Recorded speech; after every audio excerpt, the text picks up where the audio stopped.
Jo em vaig encontrar totalment perdut. Per què? Perquè, evidentment, moltes coses no les sabia i de més. Això vam anar passant els anys, i l'any 2006, quan va començar a comentar-se el que era el tema de la llei de dependència, evidentment, per mi és com s'obrir una porta en llum al final d'un passillo que està de los bosques. I entonces què va passar? Evidentment, jo vaig començar a apanyar tots els papers i de més, i en un principi, normal, per burocràcies i de més, em van donar el mínim. Després què va passar? Després, més papers i més coses i de més, el que eixe mínim, al final, es va quedar en 20 eurets purs i durs, com després comentaran altres persones. I entonces, què passa? Perquè jo, per exemple, si em veu, jo vaig tenir una caïda elèctrica. Jo, per canviar de caïda elèctrica, a mi em fa falta ajuda.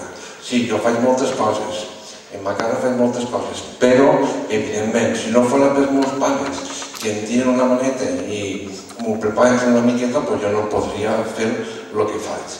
Per això, és una cosa que, evidentment, tots veiem que és injusta, perquè ja no per mi, per totes les persones que són discapacitades, pensem que el govern hauria de fer lo possible perquè, evidentment, tingueren el millor. Bona nit. Em dic Bea i soc mare d'aquest xiquet, Sergi. Ell té 10 anys, és un gran dependent, té una malaltia rara de la que només es coneixen uns 40 casos en Espanya. Es diu la síndrome d'Ondine. Quan s'adorm, li s'oblida respirar i, a més, té autisme no verbal. Per això sóc jo la que us explica el que li passa. Ell és un xiquet molt feliç i ens ha donat una gran lliçó a tota la família. Quan algú vos comente que les persones amb autisme viuen en el seu món, li heu de dir que no és així. Ells viuen al nostre món i el fan molt millor.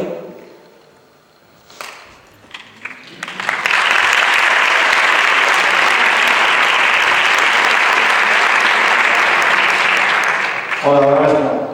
Jo soc Miquel i este és el Cristian i Ariadna, són els meus fills. Nosaltres som de Muro i Cristian és autista, i és un gran dependent. I li agrada molt la música i sobretot és un fan número 1 de Romo. Bones gràcies a Romo per ajudar-nos a fer este acte i que així les persones com ell fan un bon millor. Moltes gràcies. Estic agraït que la gent va seguir a col·laborar amb nosaltres.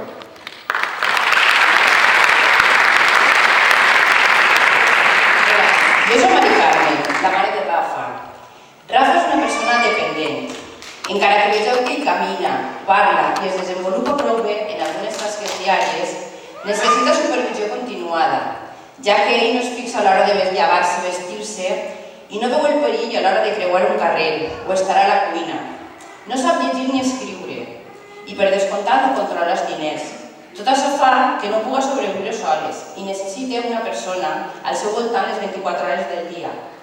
Però per a descriure Rafa, ningú millor que la seva germana Laura, que l'estima i el comprèn millor que ningú. Hola, soc Laura, germana de Rafa. El meu germà és gran, però la seva ment és com la d'un xiquet de 4 anys. Rafa té moltes qualitats. Li agrada ballar, cantar, el teatre i els seus dibuixos són molt especials i únics. El meu germà és molt sociable, simpàtic i amable, encara que a vegades té un poc de mal geni. El meu germà és molt especial i no el canviaria per res.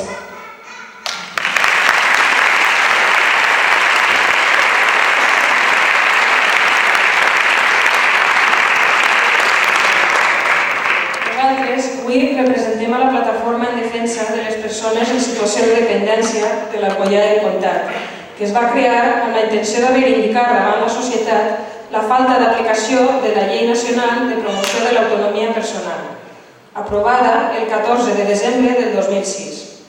Aquesta atorga un dret subjectiu similar al de les pensions, la sanitat o l'educació, però la seva aplicació és desigual per a tots els ciutadans i ciutadanes de l'estat espanyol. A hores d'ara està patint greus retallades i pot ser desaparèixer.